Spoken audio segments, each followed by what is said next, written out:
아니, 이게 무슨 소리지?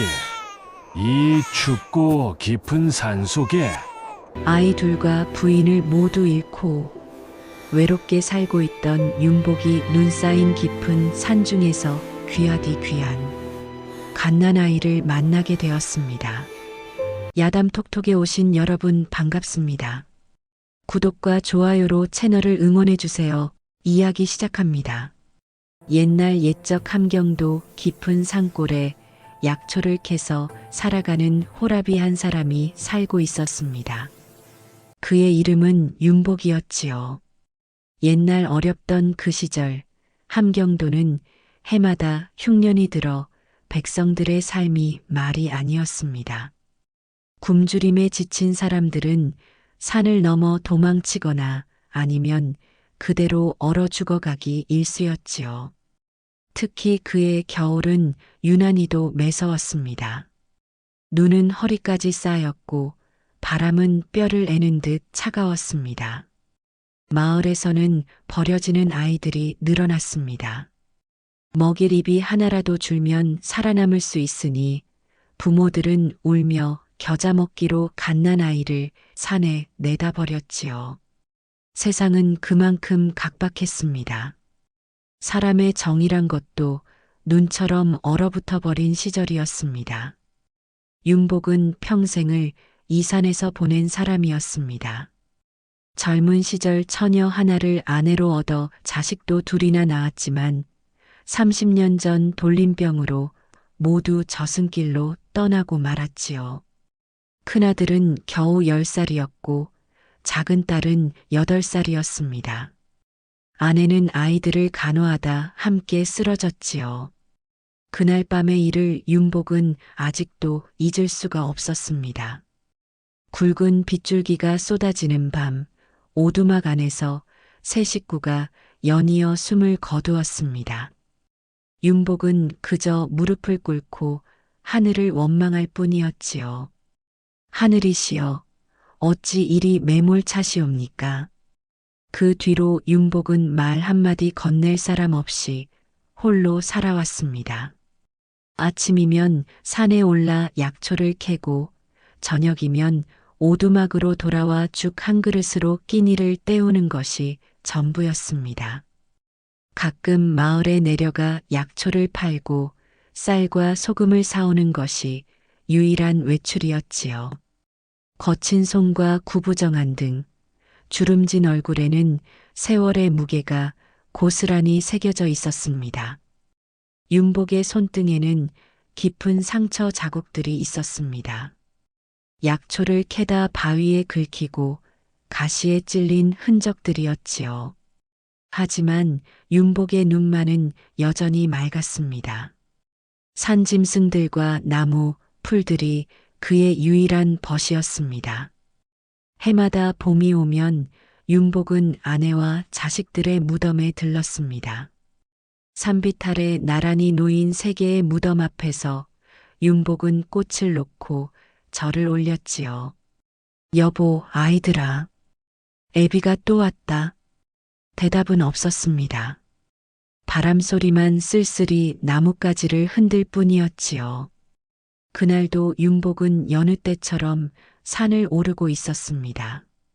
등에는 약초를 담을 광주리를 메고 손에는 호미를 들었지요. 겨울산은 고요했습니다. 짐승들도 모두 굴 속에 숨어 꼼짝하지 않는 때였습니다. 눈을 헤치며 걷는 윤복의 발걸음만이 뽀드득 뽀드득 소리를 냈지요. 인삼을 캐기 위해 깊은 산속으로 들어간 윤복은 문득 이상한 기운을 느꼈습니다. 40년을 산에서 살았지만 이런 느낌은 처음이었지요. 공기가 무거웠고 하늘은 더욱 어두워졌습니다. 오늘은 일찍 내려가야겠구나. 윤복이 몸을 돌리려는 순간이었습니다. 바람 사이로 섞인 기묘한 소리가 들려왔지요. 윤복은 걸음을 멈추고 귀를 기울였습니다. 짐승의 울음소리도 아니고 바람 소리도 아니었습니다. 으아웅, 으아웅. 분명 사람의 울음소리였습니다. 그것도 갓난아이의 울음이었지요. 윤복의 가슴이 철렁 내려앉았습니다. 설마 또 버려진 아이란 말인가. 1년에 몇 번씩 이런 일이 있었지만 윤복은 매번 모른 척하고 지나쳤습니다. 자신도 먹고 살기 빠듯한데 남의 아이까지 거둘 여력이 없었기 때문이지요. 하늘이시여, 이 죄 많은 사람을 용서하소서. 윤복은 고개를 돌리려 했습니다. 하지만 발이 떨어지지 않았습니다. 돌아간 큰아들의 얼굴이 떠올랐지요. 10살 때 숨을 거두던 그 아이도 이렇게 울었었습니다. 아버지, 배고파요.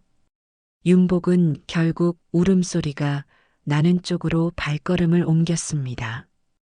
눈더미 사이에 낡은 포대기 하나가 보였습니다. 하얀 눈 위에 떨어진 파란 천 조각은 너무나 선명했지요. 윤복은 떨리는 손으로 포대기를 열었습니다. 그 안에는 파란 입술로 떨고 있는 아이가 있었습니다. 얼굴은 새빨개졌고 작은 주먹을 꽉 쥔 채 울어대고 있었지요. 신기한 것은 아이가 울면서도 윤복을 또렷이 쳐다보고 있다는 점이었습니다. 보통 갓난아이는 눈의 초점이 흐릿한 법인데 이 아이는 마치 모든 것을 알고 있다는 듯한 눈빛을 하고 있었습니다. 이런 귀신곡할 일이. 윤복은 자리를 뜨려다 멈칫했습니다. 아이의 눈빛이 자꾸만 마음에 걸렸지요. 그 눈은 원망하는 것도 애원하는 것도 아니었습니다. 그저 조용히 윤복을 바라보고 있을 뿐이었습니다. 아무튼 죽을 것을 내가 무슨 수로.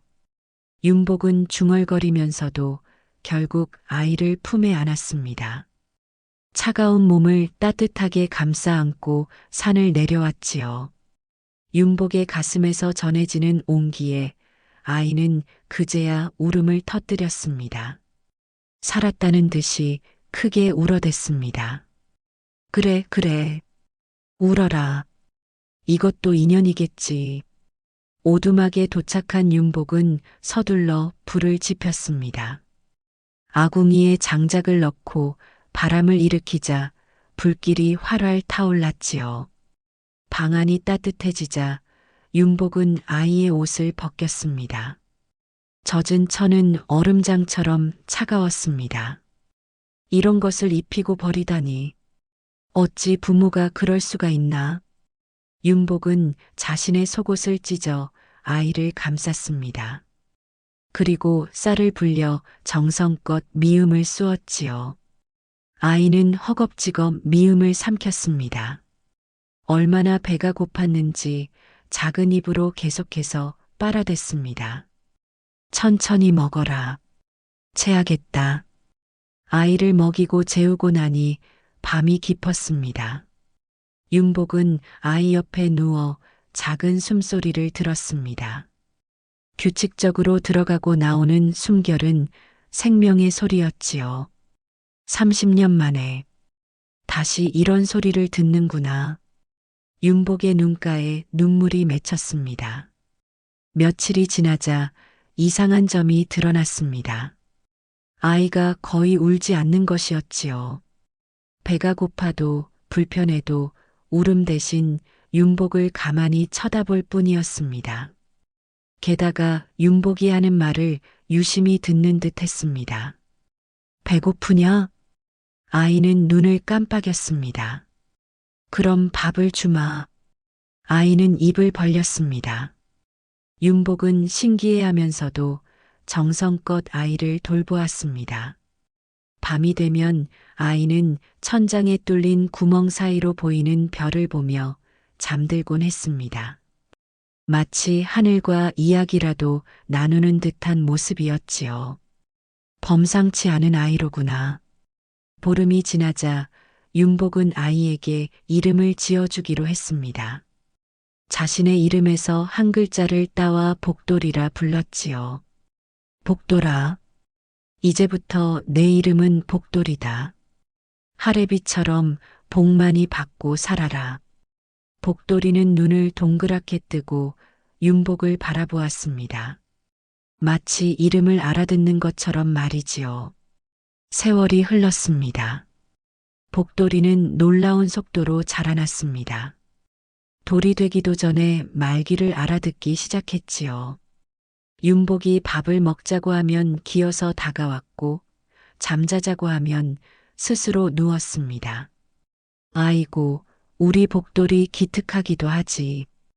윤복은 날마다 복돌이와 이야기를 나누었습니다.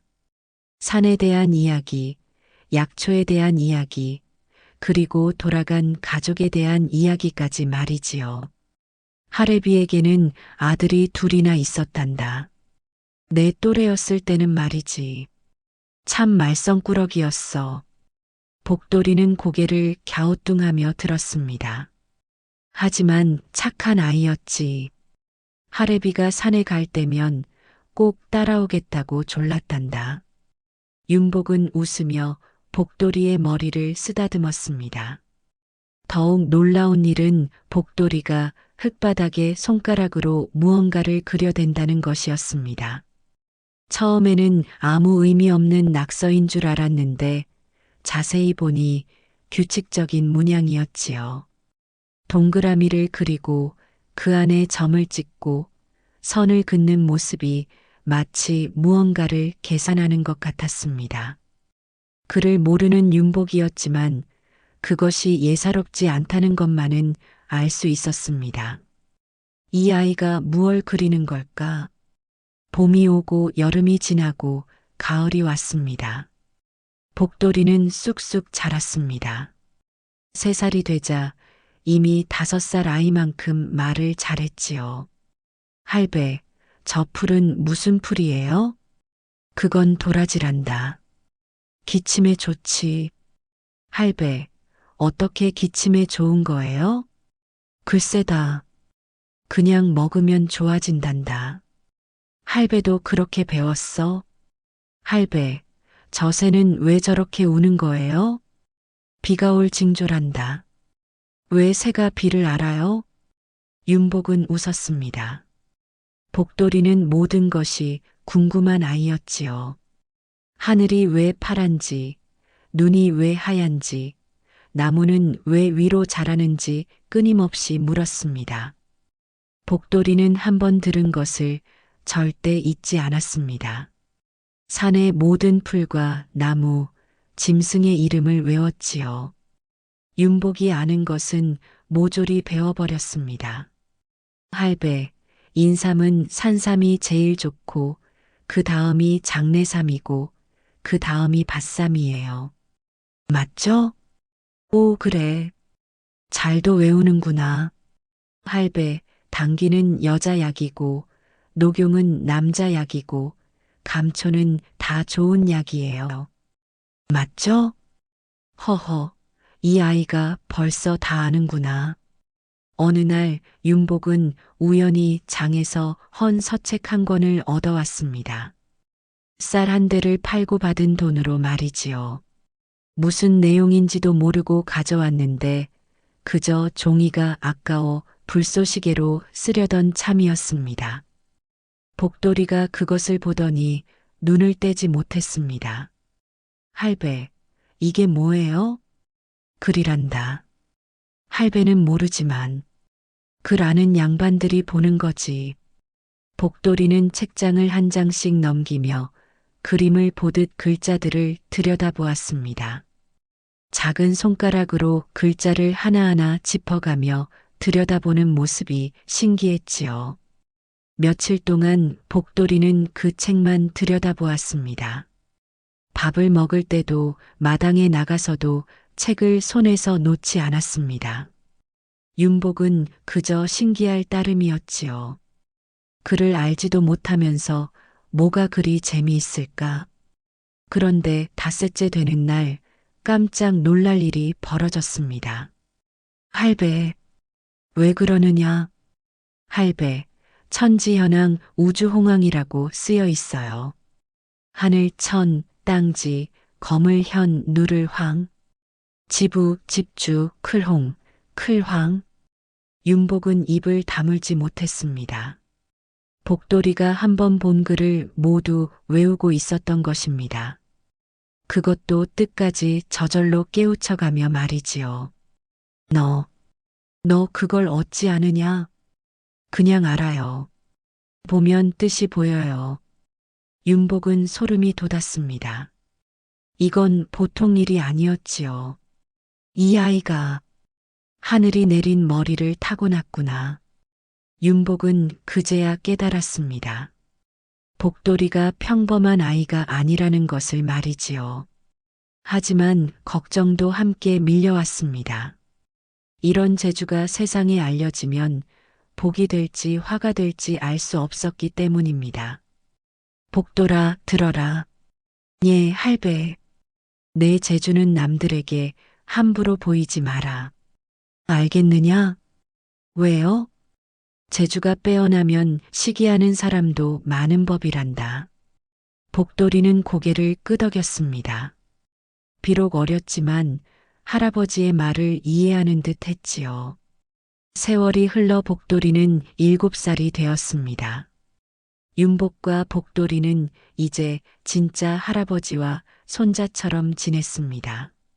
아침이면 함께 산에 올라 약초를 캐고 저녁이면 함께 밥을 먹으며 하루를 나눴지요. 할배, 오늘 산새가 6마리 날아갔어요. 내일은 맑을 거예요. 그래, 우리 복돌이가 다 알아보는구나. 할배, 저기 구름이 흘러가는 방향을 보면 바람이 남쪽에서 불어요. 오, 그것도 아는구나. 윤복의 오두막에는 웃음이 돌아왔습니다. 평생을 혼자 살던 윤복에게 복돌이는 하늘이 내린 선물이었지요. 밤이면 복돌이를 재우며 옛날 이야기를 들려주었고 복돌이는 그 이야기를 하나도 빠짐없이 기억했습니다. 할배, 어제 들려준 호랑이 이야기 또 해주세요. 허허, 좋다. 옛날 옛적 깊은 산속에 윤복은 행복했습니다. 비록 가난했지만 함께 웃을 사람이 있다는 것만으로도 충분했지요. 하지만 행복은 오래가지 못했습니다. 복돌이가 8살이 되던 해봄, 윤복은 약초를 팔러 장에 나갔습니다. 복돌이도 함께 데려갔지요. 장터는 사람들로 북적였습니다. 윤복은 약초를 펼쳐놓고 손님을 기다렸습니다. 복돌이는 신기한 듯 이리저리 구경을 다녔지요. 그때였습니다. 마을의 훈장이 복돌이를 보고 다가왔습니다. 이 아이가 윤 영감의 손자인가? 예, 그렇습니다. 아이가 꽤나 총명해 보이는구만. 글은 배웠는가? 윤복은 당황했습니다. 복돌이의 재주를 숨기고 싶었지만 이미 늦었지요. 아직 어려서.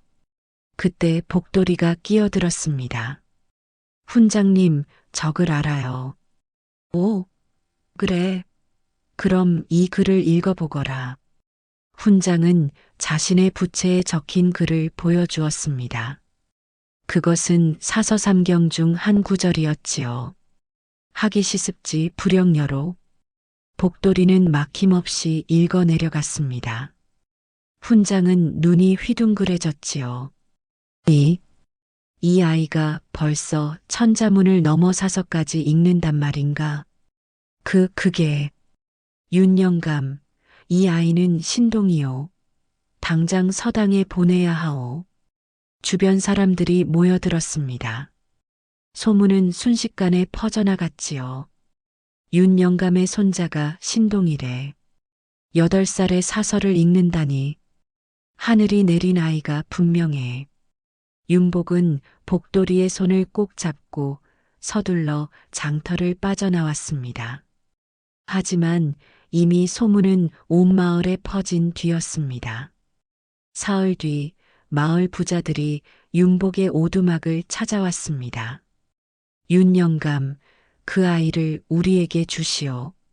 제대로 된 교육을 시켜주겠소.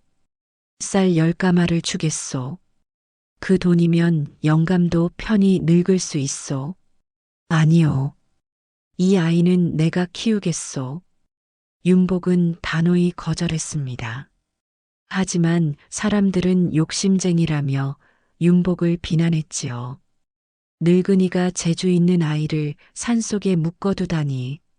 저 영감이 아이를 이용해 돈이나 벌려는 게 분명해. 재주 있는 아이는 세상에 나가야 하는 법이거늘. 윤복은 입을 꾹 다물고 견뎠습니다. 사람들의 눈을 피해 복돌이를 더욱 깊은 산속에 숨겼지요. 한 달 동안 마을에도 내려가지 않았습니다. 그러던 어느 날 밤 윤복은 복돌이의 옷을 정리하다 이상한 것을 발견했습니다. 복돌이를 싸고 있던 포대기 안쪽에 작은 글씨가 수놓아져 있었던 것입니다. 등잔불을 가까이 대고 보니 분명 글씨였습니다. 윤복은 글을 몰랐지만 뭔가 중요한 말이라는 것은 느낄 수 있었지요. 복돌아, 이리 와보거라. 예, 할배. 이 글씨가 뭐라고 쓰여 있느냐? 복돌이는 한참을 들여다보더니 천천히 읽었습니다. 물심 찾아 천명소치 야격천의 과급삼대. 그게 무슨 뜻이냐? 이 아이를 찾지 마시오. 하늘의 명의로다. 만약 하늘의 뜻을 거스르면 화가 3대에 미치리라. 윤복은 가슴이 철렁 내려앉았습니다. 복돌이가 일부러 버려진 아이라는 뜻이었지요. 그것도 아이의 재주 때문에 화를 피하려고 버린 것이 분명했습니다. 재주가 너무 뛰어나면 화가 되는 법이지. 윤복은 밤새 고민했습니다. 복돌이는 모든 것을 알았을 것입니다. 자신이 버려진 아이라는 것, 그리고 그 이유까지 말이지요. 하지만 복돌이는 아무 말도 하지 않았습니다. 그저 윤복 곁에 조용히 앉아 있을 뿐이었습니다. 할배. 왜 그러느냐? 할배가 절 주어주셔서 감사해요. 저는 할배가 진짜 할배예요. 윤복은 복돌이를 꼭 안아주었습니다. 따뜻한 체온이 전해졌지요. 며칠 뒤 윤복은 결심했습니다. 이대로 복돌이를 숨기고만 살 수는 없었습니다. 아이의 재주는 이미 빛을 발하기 시작했고 숨기려 할수록 더 큰 의심만 받을 뿐이었지요. 복돌아. 예, 할배. 할배가 너를 제대로 가르칠 수는 없구나. 하지만 내 재주를 썩힐 수도 없고. 할배, 괜찮아요. 저는 할배랑 여기 있으면 돼요. 아니다. 너는 더 큰 세상으로 나가야 한다. 윤복은 산 너머 고을에 있는 서당을 찾아가기로 했습니다. 그곳 훈장은 윤복이 젊은 시절 알던 사람의 아들이었지요. 비록 먼 인연이었지만 믿을 만한 사람이었습니다. 사흘을 걸어 서당에 도착했습니다. 훈장은 반갑게 맞아주었지요. 윤 영감, 오랜만이요. 이 아이가 그 소문의 신동이란 말이요? 그렇소. 부디 이 아이를 가르쳐 주시오. 제대로 된 스승이 필요하오. 훈장은 복돌이를 시험해 보기로 했습니다. 사서삼경의 구절을 외우게 하고 글을 써보게 했지요. 복돌이는 막힘없이 답했습니다. 한 번도 배운 적 없는 내용까지 스스로 깨우쳐 이해하고 있었습니다. 논어에서 가라사대, 학이불사증망, 사이불학즉태라 하셨는데 이것이 무슨 뜻인지 아느냐? 배우기만 하고 생각하지 않으면 어둡고 생각만 하고 배우지 않으면 위태롭다는 뜻입니다. 그렇다. 그럼 이것을 내 생각으로 풀어보거라. 복돌이는 잠시 생각하더니 말했습니다. 할배께서 산에서 약초를 캐실 때 어떤 풀이 어떤 병에 좋은지 배우시지요. 하지만 그 이유를 생각하지 않으면 진짜 약초꾼이 될 수 없다고 하셨어요. 반대로 이유만 생각하고 직접 약초를 캐보지 않으면 그것도 쓸모가 없다고요. 훈장은 감탄을 금치 못했습니다. 이건, 이건 하늘이 내린 재주로소. 그날부터 복돌이는 서당의 제자가 되었습니다. 윤복은 안심하고 산으로 돌아갔지요. 복돌이는 서당에서 놀라운 속도로 배워나갔습니다. 한 달이면 1년치를 배웠고 석 달이면 3년치를 익혔습니다. 10살이 되자 이미 20살 선비의 학문에 이르렀지요. 훈장은 복돌이를 아꼈습니다. 다른 제자들도 복돌이를 따랐습니다. 하지만 복돌이는 언제나 윤복을 그리워했지요. 보름에 한 번씩 산으로 올라가 윤복을 찾아뵈었습니다. 할배, 잘 지내셨어요? 그럼 할배는 늘 잘 있지. 너는 공부 잘하고 있느냐? 예, 열심히 하고 있어요. 할배 덕분이에요. 두 사람은 함께 밥을 먹고 산을 거닐며 시간을 보냈습니다. 그 시간만큼은 다시 예전으로 돌아간 듯 했지요. 소문은 고을을 넘어 한양까지 퍼졌습니다. 함경도에 하늘이 낸 신동이 있다는 소문이 조정에까지 들어간 것이지요. 복돌이가 12살이 되던 해봄, 관아에서 사람이 찾아왔습니다. 복돌이라는 아이를 데려가라는 분부가 계셨소. 어디로 데려가신다는 말씀이요? 한양이요. 성균관에서 공부를 시킬 것이요. 훈장은 기뻐했습니다. 하지만 복돌이는 울음을 터뜨렸지요. 훈장님, 저는 할배 곁을 떠날 수 없어요. 복돌아, 이것은 큰 기회란다. 내 재주를 펼칠 수 있는 기회지. 하지만 할배는 어떡해요. 복돌이는 당장 산으로 달려갔습니다. 윤복에게 이 소식을 전해야 했지요. 할배, 할배. 윤복은 약초를 캐다 말고 복돌이를 맞았습니다. 어째서 서당도 안 가고 여기. 할배, 저를 한양으로 보낸대요. 성균관에서 공부하라고요. 윤복은 하늘이 무너지는 듯 했습니다. 복돌이와 헤어져야 한다는 뜻이었지요. 그래. 그것 참 잘 됐구나. 할배, 저는 안 가고 싶어요. 할배 곁에 있을래요. 안 된다. 넌 가야 한다. 할배, 복돌아, 들어라. 윤복은 복돌이의 어깨를 잡았습니다.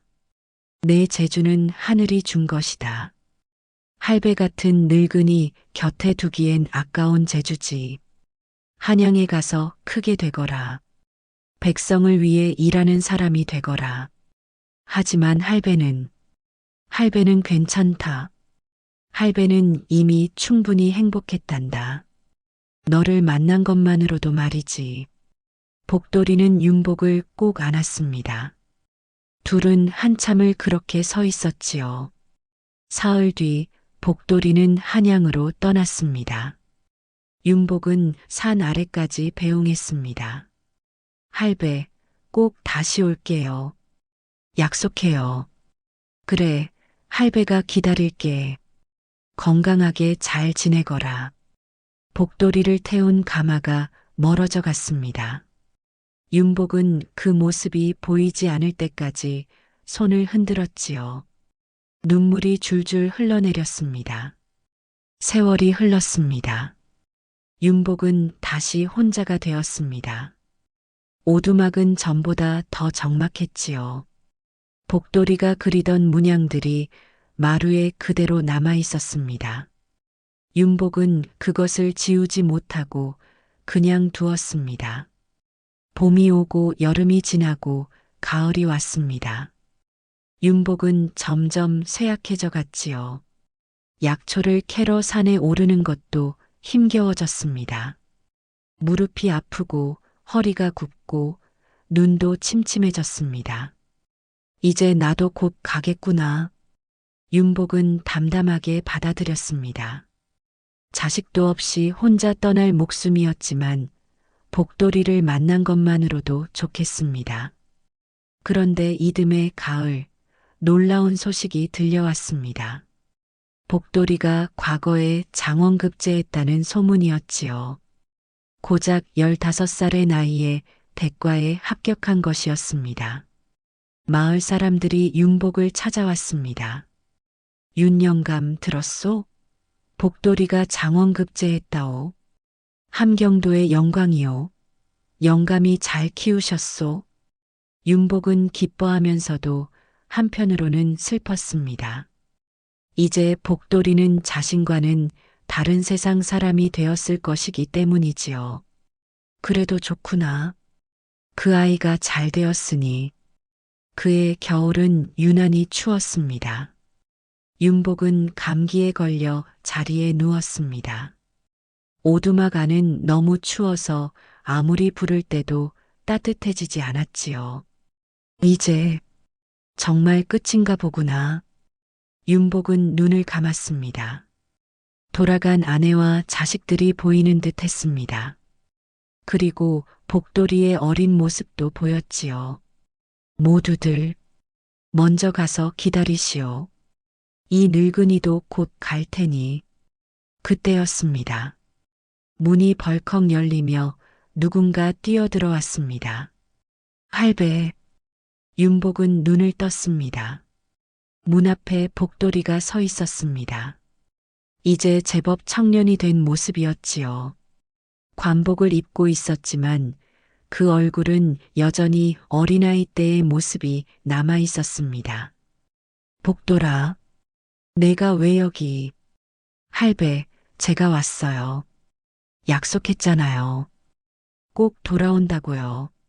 복돌이는 윤복을 꼭 끌어안았습니다.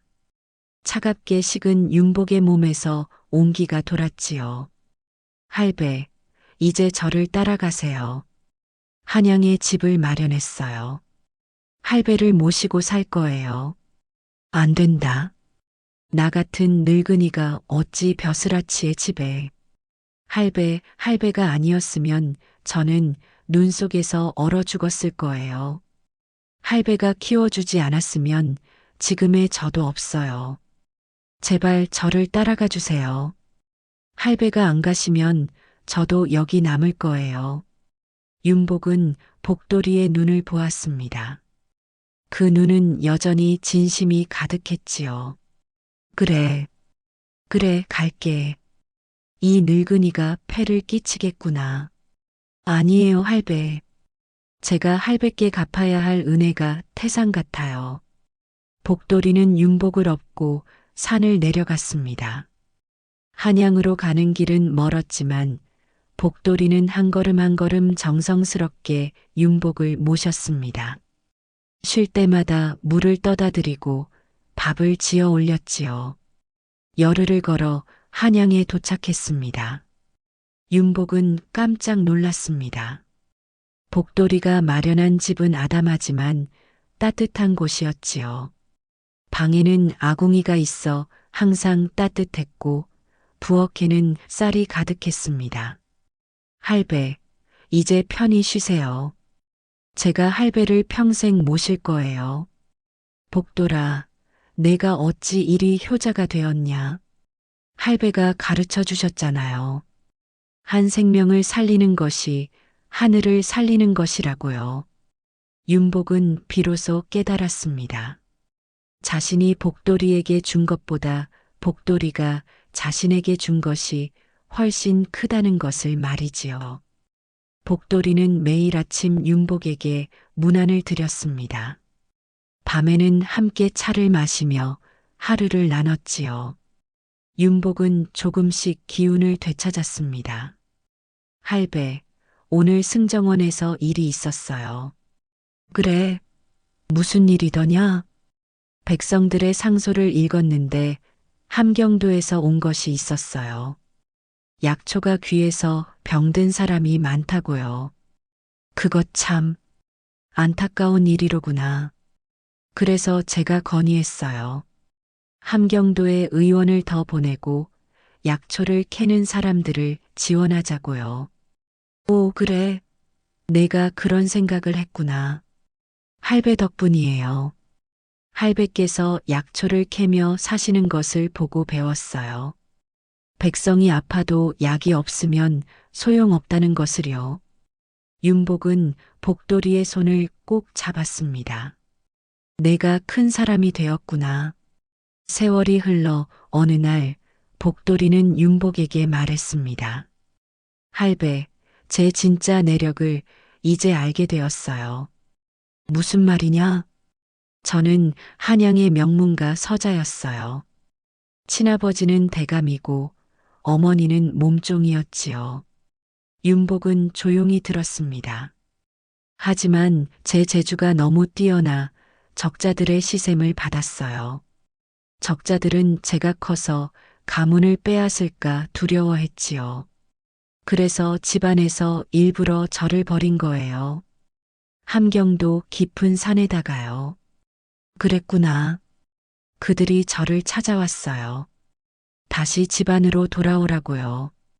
가문의 영광을 위해 일하라고요. 그래서 거절했어요.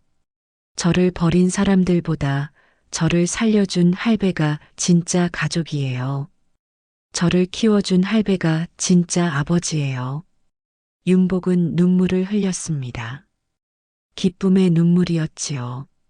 고맙다, 복돌아. 이 늙은이를 이렇게 생각해 주니.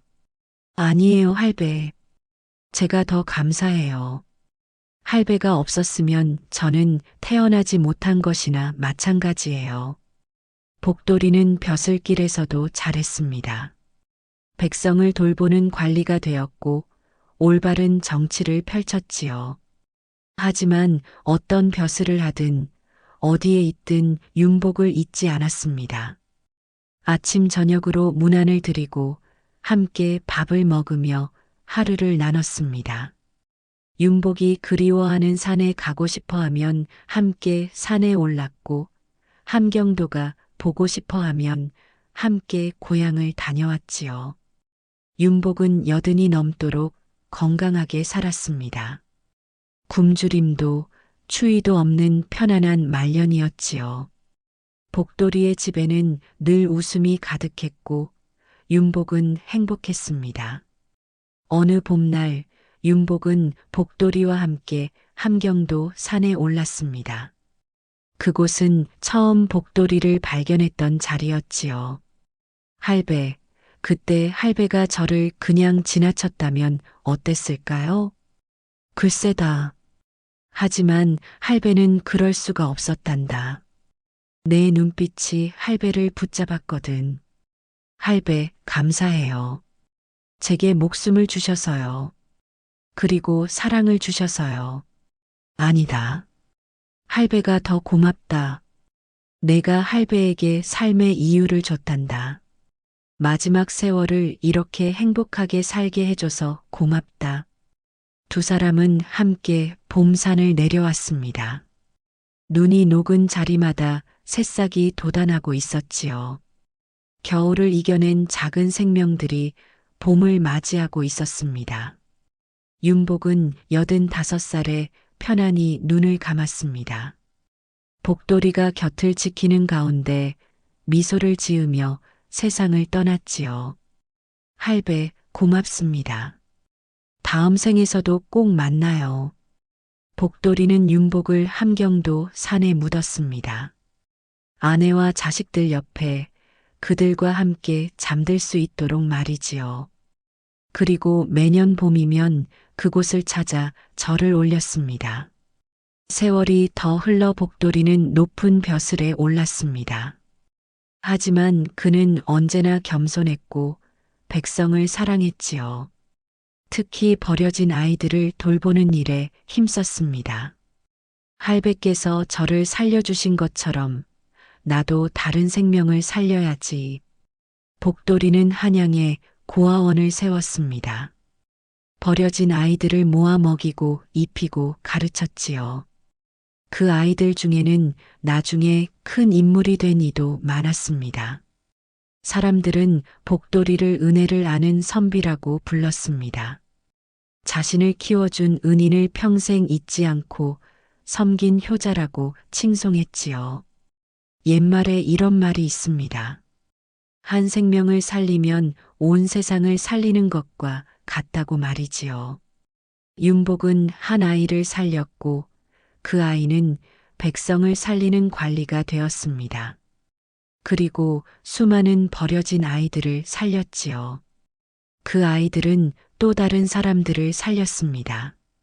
작은 선행이 큰 강물이 되어 흐르듯 윤복의 따뜻한 손길은 시간이 지나도 사라지지 않았습니다. 봄눈이 녹아 시냇물이 되고 시냇물이 모여 강이 되듯 말이지요. 함경도 산속의 윤복 무덤 옆에는 지금도 봄이면 꽃이 핍니다. 복돌이가 심어놓은 꽃나무에서 피어나는 꽃들이지요. 하얀 눈이 녹은 자리에 붉은 꽃이 피어나는 모습은 참으로 아름답습니다. 버려진 아이를 안아준 늙은 약초꾼의 따뜻한 손길이 결국 그의 말년을 빛나게 만들었습니다. 그리고 그 손길은 한 사람에게서 끝나지 않고 수많은 사람에게 전해졌지요. 여러분도 오늘 누군가에게 작은 손길을 내밀어 보는 건 어떨까요? 그 손길이 언젠가 여러분에게 큰 복으로 돌아올지도 모릅니다. 아니, 설령 돌아오지 않는다 해도 누군가의 생명을 살린다는 것 그 자체가 이미 큰 복이 아니겠습니까? 한 생명을 살리는 일, 그것은 하늘을 살리는 일입니다. 다음 영상을 빠르게 만나보시려면 좋아요와 구독을 눌러주세요. 그럼 더 재미있는 영상으로 찾아뵙겠습니다. 모두 행복한 하루 보내세요.